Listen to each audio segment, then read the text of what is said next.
That was close, Primoz. That was close. Tell us, what do we read into that? Yeah, wow, was close, huh? I mean, it's crazy actually.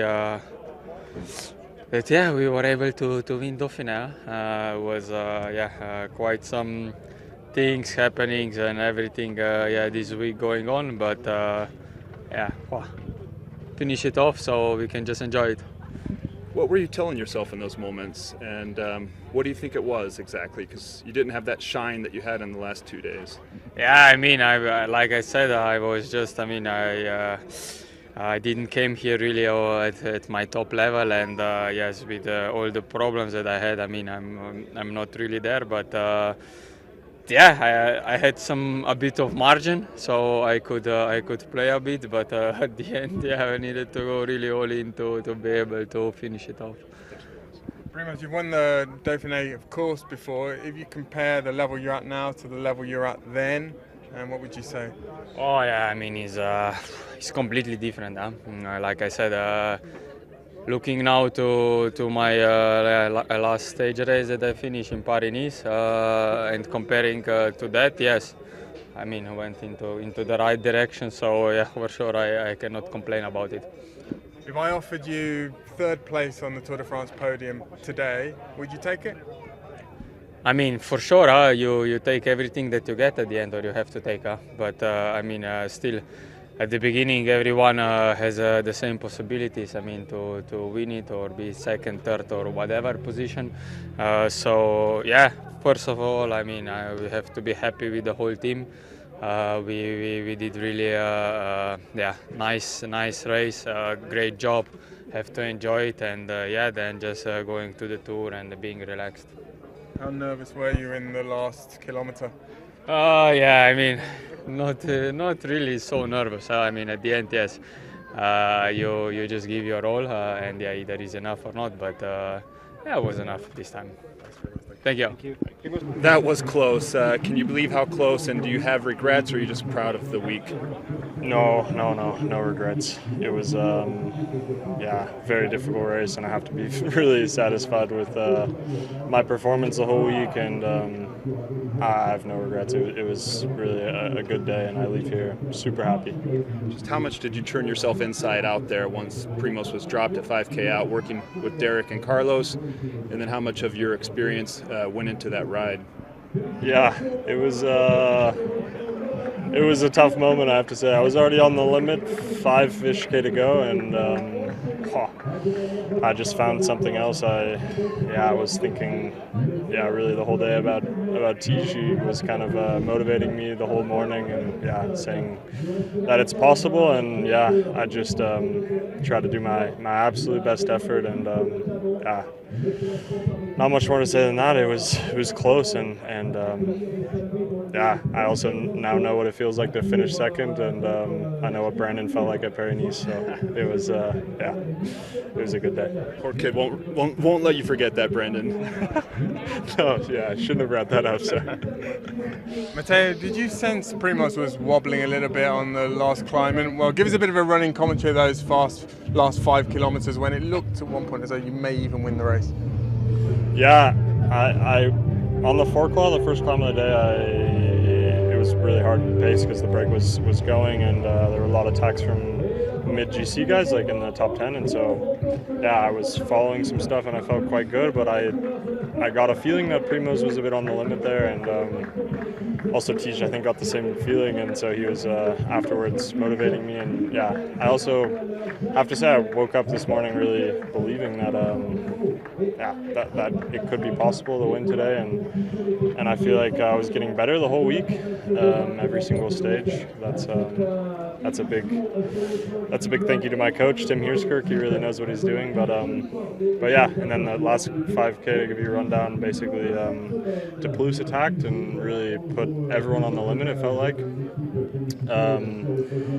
At least put me on the limit. And then Carlos went over the top at a certain point, Rodriguez, and there Primoz didn't follow, and so that gave me a sign that he wasn't that far down. So I felt that he was struggling a bit. I was also struggling a lot, but I followed, and then eventually I wasn't looking back, but I heard on the radio that he was distanced, and from there I just had to kind of make sure. I was still worried about Derek G, to be honest. Yeah, he's an unknown quantity to me, and yeah, he was so close to me in the GC that I didn't want to like go all in and then have him come over the top if he had something left. So I was being a bit conservative, and yeah, wanted to. Yeah, sorry, I was. Yeah, I was just trying to stay within myself, and then yeah, at the end, once he was dropped, then I could just give everything to the line, and it didn't work out today, but maybe it will next year. Thanks a lot. Cheers. Did you enjoy it as a real nail-biter of a finish to the Critérium du Dauphiné? It was pretty stressful that last kilometer because my legs weren't turning so well anymore, but once I recovered after the finish line, caught my breath again, it's all sunk in now. It's a pretty amazing feeling. I was feeling really, really good, and then I saw Roglic crack. I mean, I was suffering, obviously, but once I saw Roglic, start to lose the wheel, I was like, oh, my legs are really good. I tried something, and then reality hit me a little bit. Yeah, Matteo came around to the top. I was just hanging on for dear life. I really thought I made it too, because I made it to the descent, and then I got dropped on the shallower bit. But yeah, it's a huge sense of relief now that it's gone, because I've been sitting well in GC waiting for something to happen, waiting for the legs to give out. So I'm really glad it made it through the last day. Have you at any point this week felt as though you were close to that point where you were really on the edge and the lights were about to go out? Honestly, the most worried I was about losing the podium was that last kilometer today. I could barely pedal. I didn't know how far back Rodriguez was in GC, and I was just head down. I was really glad it was a shallow bit of the climb, because I was a mess. Go on, Derek. Tell us you're going to win the Tour de France now. What are your goals for the Tour de France now? A stage, preferably. Haven't won a Grand Tour stage yet. I've come close a bunch, but I know the Tour is a different level to the Giro.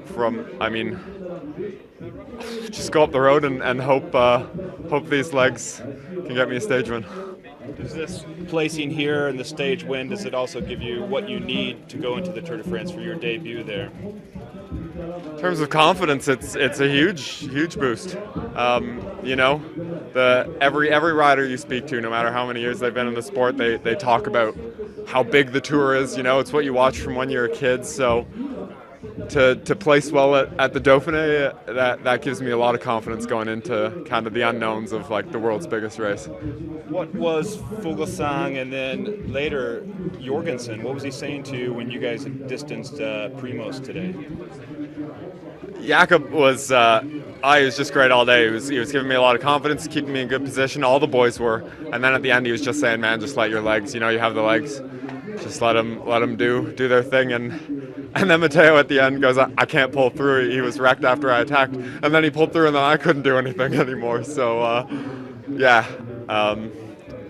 No, I'm just glad it's over now. Well, Carlos, we saw Ineos pulling on the Salève. We wondered what the plan was, whether it was to do with Vlasov and maybe distancing him. But well, tell us about the plan today, first of all. Well, we wanted to win the stage and move up on GC. So the plan was getting someone in the rake to be able to fight with them for the win, or otherwise have someone in the front that we could use towards the end of the stage. And yeah, we were able to get Omar in there, and on the second last climb, like we wanted a hard race, we decided to start pulling to make the race as hard as possible. The guys did a great job, and then on the last climb was just going full towards the finish. Wasn't really a plan, just giving our best, and yeah, the team was great all day, taking care of us so that we got to that point as fresh as possible with everything we needed. So yeah, really grateful to all of them for giving their best version of themselves and helping me get this victory that wouldn't have been possible without all of them. We saw the team riding strongly a lot of the week with you and Laurens, particularly in the mountain stages.